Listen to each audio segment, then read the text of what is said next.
Hello दोस्तों, welcome back to my channel आसान UPPSC.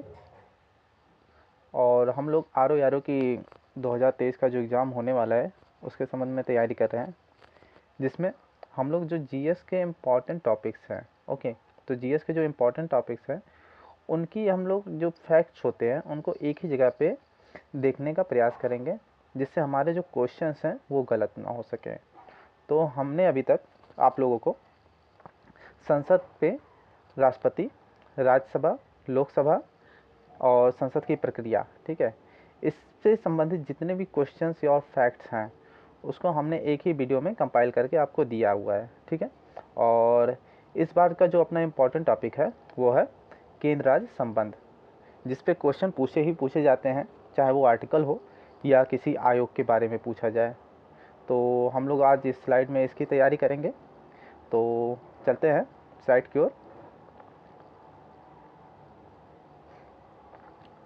तो पहला जो क्वेश्चन यही होता है केंद्र संबंध के बारे में, उसका पार्ट्स पूछा जाता है कि किस भाग में, संविधान के किस भाग में केंद्र संबंधियों की व्याख्या की गई है। तो पार्ट 11 मतलब भाग 11, ओके, और भाग 12, इन दोनों में केंद्र संबंधों की व्याख्या होती है, ठीक है। और पार्ट 11 में कौन कौन से टॉपिक है? तो पार्ट 11 में के जो टॉपिक है वो विधायिका और प्रशासनिक, ये दो टॉपिक हैं जो केंद्र संबंधों को डिफाइन करते हैं। और जो विधायिका संबंधी अनुच्छेद होंगे वो होंगे 245 से 255। ये आप आर्टिकल याद रख लीजिएगा, क्योंकि डायरेक्ट क्वेश्चन पूछेगा कि विधायिका संबंधित जो भी अनुच्छेद हैं वो किस सीरीज में आएंगे। तो 245 से 255 के तहत आएंगे, मतलब कानून बनाने की शक्ति। और प्रशासनिक, तो प्रशासनिक संबंध जो होंगे वो उसके संबंध में जो आर्टिकल होंगे वो होंगे 256 से 263, ठीक है। इसको आपको रट लेना है। तो विधायिका के लिए आर्टिकल 245 से 255 और प्रशासनिक संबंधों के लिए आर्टिकल 256 से 263। वहीं जो पार्ट 12 है, भाग 12 है, तो ये हमारे वित्तीय संबंधित मामलों में इसका विवरण दिया गया हुआ है, ठीक है। तो 268 से 281 इसका आर्टिकल है, 268 से 281। हम आगे इसका एक्सप्लेन फॉर्म में भी देखेंगे, ठीक है। ठीक है, तो इम्पॉर्टेंट आर्टिकल्स आ जाते हैं जो कि केंद्र संबंधों के बारे में पूछे ही पूछे जाते हैं। तो आर्टिकल पहला है 245। अब 245 में क्या है? तो 245 में होता है कि संसद को भारत के संपूर्ण भारत के संबंध में विधि बनाने की शक्ति है। तो पार्ट 11 मैंने बताया था ना, विधायिका संबंधी संबंध था, तो उसी में है ये 245 का जो है कि विधि बनाने की शक्ति किसके पास है? संसद के पास है, ओके। वहीं 247 अनुच्छेद क्या कहता है? तो इसमें क्या है? अतिरिक्त न्यायालय की स्थापना की बात होती है कि हाँ, अगर किसी भी राज्य में जो भी न्याय का क्षेत्र है उसमें अगर ज़्यादा बर्डन पड़ा है तो एक अतिरिक्त न्यायालय की स्थापना का प्रावधान किया जा सकता है, वो भी संसद के द्वारा, आर्टिकल 247। वहीं 246 इज़ वेरी इंपॉर्टेंट, जिसमें 7वीं अनुसूची की बात होती है। तो जिसमें 3 अनुसूचियाँ हैं, 246 में 3 अनुसूचियों की बात होगी, और वो होगी संघ सूची, राज्य सूची, समवर्ती सूची। ये 3 अनुसूचियों की बात तो आर्टिकल 246 में की जाती है। अनुसूचियाँ किस अनुसूची में शामिल हैं? तो ये 7वीं अनुसूची में शामिल है, जिसमें संघ सूची, राज्य सूची और समवर्ती सूची की बात होती है, ओके। अब समवर्ती सूची में जैसे कुछ इंपॉर्टेंट टॉपिक है जो कि डाले गए हैं। वैसे समवर्ती सूची होता क्या है ये आपको पता होना चाहिए। तो जो एक है राज्य सूची, एक है सम सूची। तो राज्य वाला जो होता है उस पर जो भी कानून बनाएगा वो राज्य सरकार द्वारा बनाया जा सकता है। वहीं समवर्ती सूची, संघ सूची की बात की जाए तो जो भी कानून है वो केंद्र सरकार द्वारा बनाया जाएगा। वहीं समवर्ती सूची है तो ऐसे विषय हो इसमें शामिल किए गए हैं जिसपे कानून केंद्र या राज्य दोनों बना सकते हैं। लेकिन अगर कोई भी कानून केंद्र या राज्य दोनों द्वारा बनाया भी गया है एक ही टॉपिक पे, तो उसमें जो सर्वमान्य होगा वो केंद्र का ही कानून मान्य होगा, ठीक है, राज्य का नहीं, ओके। तो कुछ टॉपिक हैं जो समवर्ती सूची के हैं, जैसे जनसंख्या नियंत्रण, फॉरेस्ट वन, एजुकेशन शिक्षा, ठीक है, आर्थिक और सामाजिक योजना, ओके, फौजदारी कानून, दंड प्रक्रिया, विवाह, तलाक उत्तराधिकार। ये ऐसे इंपॉर्टेंट टॉपिक हैं जो एग्जाम में पूछे जाते हैं कि किस सूची में ये सब शामिल हैं या नहीं है। ओके, तो आप इसको एक बार देख लीजिएगा। फिर है आर्टिकल 248। ये सारे इंपॉर्टेंट आर्टिकल है, एग्जाम टाल में पूछे जाते हैं। ओके, तो आर्टिकल 248 क्या कहता है? तो 248 है अपशिष्ट शक्ति। ठीक है, तो अपशिष्ट शक्ति या अपशिष्ट सूची कह लीजिए आप इसे। तो फिलहाल ये लिया कहाँ गया से था? तो वो कनाडा से लिया गया है। ठीक है, और इसमें होता क्या है? तो इसमें अगर जैसे 3 सूचियां हैं और उसमें से अगर भी कोई टॉपिक शामिल नहीं किया गया है, कोई भी टॉपिक ऐसा विषय है जो कि तीनों सूची में नहीं शामिल किया गया है, तो वो अपशिष्ट सूची में चला जाएगा। और जिस पे जो कानून बनाने की शक्ति है वो किसके पास होगी? तो वो होगी केंद्र के पास।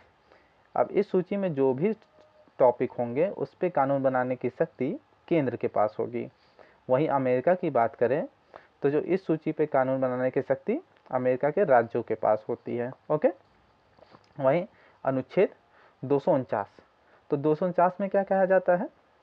अब राज्य सूची पे, ठीक है, राज्य सूची पे विधि बनाने की शक्ति संसद को, ठीक है, राज्य सूची पे विधि बनाने की शक्ति संसद को है। लेकिन ऐसा कब होगा? जब कोई राष्ट्रीय हित का मामला हो और वो राज्यसभा द्वारा 2/3 बहुमत से पारित कर दिया गया हो। ओके, तो 249 के तहत अगर राज्य सूची पे विधि बनानी है तो उसके लिए हम राज्यसभा में 2/3 बहुमत से यह पारित करना होगा रेजोल्यूशन कि यह मामला राष्ट्रीय हित का है, तभी संसद उस पर विधि बना सकती है। ओके, और जो भी विधि बनाई जाएगी वह 1 वर्ष के लिए ही वैलिड होगी। ओके, तो जो भी विधि बनाई जाएगी राज्य सूची पे संसद द्वारा वह 1 वर्ष के लिए ही वैलिड होगी। ओके, वहीं अनुच्छेद 250 क्या कहता है? तो जब राष्ट्रीय आपातकाल लगा होगा तो उसमें विधि बनाने की शक्ति संसद के पास होगी। ओके, वहीं 252, तो 52 में लास्ट में 2 है ना, तो इससे याद रखिएगा कि 2 या 2 से अधिक राज्यों की सहमति से विधि बनाने की शक्ति संसद को मिल जाती है। कि हाँ, 2 राज्य अगर सहमत हो जाते हैं या उससे अधिक कि हाँ इस टॉपिक पे या सब्जेक्ट पे विधि बनानी जानी चाहिए, वो राज्य सूची का ही मैटर क्यों ना हो, तो उस पर विधि बनाई जा सकती है संसद के द्वारा। वहीं 253 क्या कहता है? तो अंतर्राष्ट्रीय संधि अगर कोई होती है तो उसके लागू करने हेतु संसद विधि बना सकता है। ओके, अब देखते हैं। तो हम लोग का विधायी संबंध खत्म हो रहा है और विधायी संबंध में के बाद प्रशासनिक संबंध आता है जो कि भाग 11 अध्याय 2 का टॉपिक है। ओके, तो इसमें कौन कौन से जो अनुच्छेद हमने बताए थे? तो पिछली बार हमने बताया था ना कि 256 से 263 इसके जो अनुच्छेद होंगे वो 256 से 263 हैं, जिसमें कुछ इंपॉर्टेंट जो अनुच्छेद हैं वो कौन से हैं? 262, ठीक है, अंतर्राज्यीय नदी जल विवाद आयोग के गठन की बात करता है। वहीं 263 वेरी इंपॉर्टेंट अंतर्राज्यीय परिषद की गठन की बात होती है इसमें। अब अंतर्राज्यीय परिषद क्या होता है?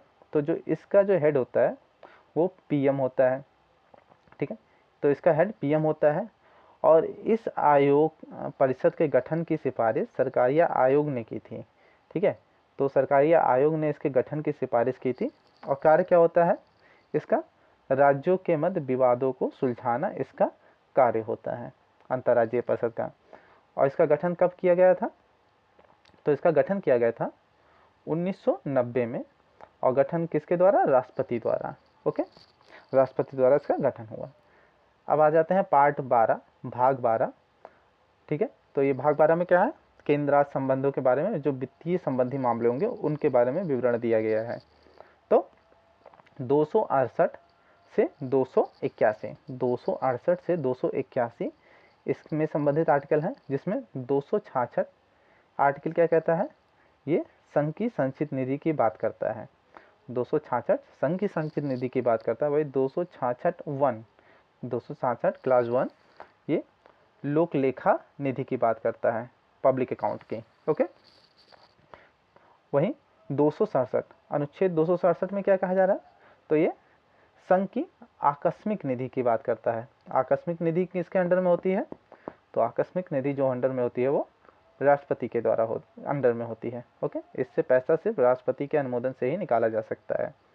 वहीं 267 राज्य की आकस्मिक निधि की बात की जाती है, ठीक है। और राज्य की आकस्मिक निधि किसके अंडर में होती है, तो वो होती है राज्यपाल के अंडर में। ओके, फिर देखते हैं जो इम्पोर्टेंट आर्टिकल्स हैं वो है अनुच्छेद 279A। 279A क्या है, जीएसटी परिषद का बात होती है कि हाँ जीएसटी परिषद का जो गठन होगा 279A के तहत होगा। और जीएसटी परिषद का कौन सा संविधान संशोधन के तहत आया था, तो 101वां संविधान संशोधन के तहत, जो कि 2016 में आया था, तभी गठन हुआ था जीएसटी का। ओके, वहीं 280 ये आर्टिकल क्या है, तो 280 के तहत एक वित्त आयोग के गठन का प्रावधान है, जिसमें एक अध्यक्ष होगा और 4 इसके अन्य सदस्य होंगे। और इसकी नियुक्ति किसके द्वारा होगी, तो ये राष्ट्रपति के द्वारा इनकी नियुक्ति की जाती है। वहीं सरकारी आयोग की बात करते हैं, तो सरकारी आयोग में क्या होता है, तो सरकारी आयोग में 1983 में इसका गठन हुआ और इन्होंने अपनी रिपोर्ट सौंपी 1988 में। ओके, तो 1988 में इन्होंने अपनी रिपोर्ट सौंपी 5 साल बाद, और RS सरकारिया इसके अध्यक्ष थे, ठीक है। फिर इसके 2 अन्य सदस्य थे जिनका नाम कभी कभी पूछ लिया जाता है, वो है शिवरामन और SR सेन, शिवरामन और SR सेन। वहीं केंद्र राज्य संबंधों की बात करें तो कुछ अन्य आयोग का भी गठन हुआ है, जैसे राजमन्नार आयोग। ओके, तो राजमन्नार आयोग का गठन 1969, वहीं पुंछी आयोग 2007 में इसका गठन हुआ था। अब केंद्र राज्य संबंधों को म्युनिसिपल संबंध भी कहते हैं, केंद्र राज्य संबंधों को म्युनिसिपल संबंध भी कहते हैं। और इसका कारण क्या है, क्योंकि योजना निर्माण या प्रक्रम में राज्यपाल केंद्र का नियंत्रण, ठीक है, ये राज्यपाल नहीं होगा, यहाँ पे होगा राज्य पर, ठीक है। तो राज्य पर केंद्र का नियंत्रण होता है, वहीं दोनों में आपसी भागीदारी और सहयोग भी होता है, इसलिए इसे म्युनिसिपल संबंध कहते हैं। ओके, क्षेत्रीय परिषद। अब क्षेत्रीय परिषद का देख लेते हैं क्या इंपॉर्टेंस है। तो फिलहाल ये एक विधिक संस्था है जिसका गठन राज्य पुनर्गठन अधिनियम 1956 के तहत किया गया। ओके, फिलहाल इसकी जो सलाहकारी संस्था है, ठीक है, बाध्यकारी नहीं है, इसके जो भी सलाह हैं या रिपोर्ट्स हैं वो बाध्यकारी नहीं है राज्य सरकार केंद्र सरकार पे। मूल रूप से 5 क्षेत्रीय परिषद का गठन हुआ था 1956 के उसमें, ठीक है, अधिनियम के तहत। बाद में 1971 में पूर्वोत्तर परिषद का गठन किया गया। ओके, तो पूर्वोत्तर परिषद सबसे लास्ट में गठित हुआ, तो अब टोटल मिला के 6 क्षेत्रीय परिषद हो चुके हैं। ओके, जबकि वहीं पे देखें तो गृह मंत्री जो होते हैं प्रत्येक क्षेत्रीय परिषद का अध्यक्ष होता है, गृह मंत्री प्रत्येक क्षेत्रीय परिषद का अध्यक्ष होता है। ओके, फिर कुछ अन्य अधिनियम हैं जिनको आप देख लीजिए बस, जैसे अंतर्राज्यीय राष्ट्रीय जल विवाद अधिनियम 1956, राष्ट्रीय जल नीति 1987, और एक समिति थी इंद्रजीत गुप्ता समिति। तो इंद्रजीत गुप्ता समिति किससे संबंधित थी, चुनाव सुधार से। ओके, और केंद्र राज्य के मध्य अगर कोई विवाद होता है तो उसका जो निपटारा होगा वो सर्वोच्च न्यायालय द्वारा होगा, जो कि सर्वोच्च न्यायालय के प्रारंभिक क्षेत्राधिकार के अंतर्गत ये आता है, ठीक है। तो फिलहाल के लिए केंद्र संबंधों में इतना ही इम्पोर्टेंट था। तो फिलहाल मिलते हैं नेक्स्ट वीडियो में, और अगर वीडियो आपको पसंद आता है तो प्लीज़ सब्सक्राइब और लाइक करना ना भूलें। ओके, और मिलते हैं नेक्स्ट वीडियो में, तब तक के लिए जय हिंद।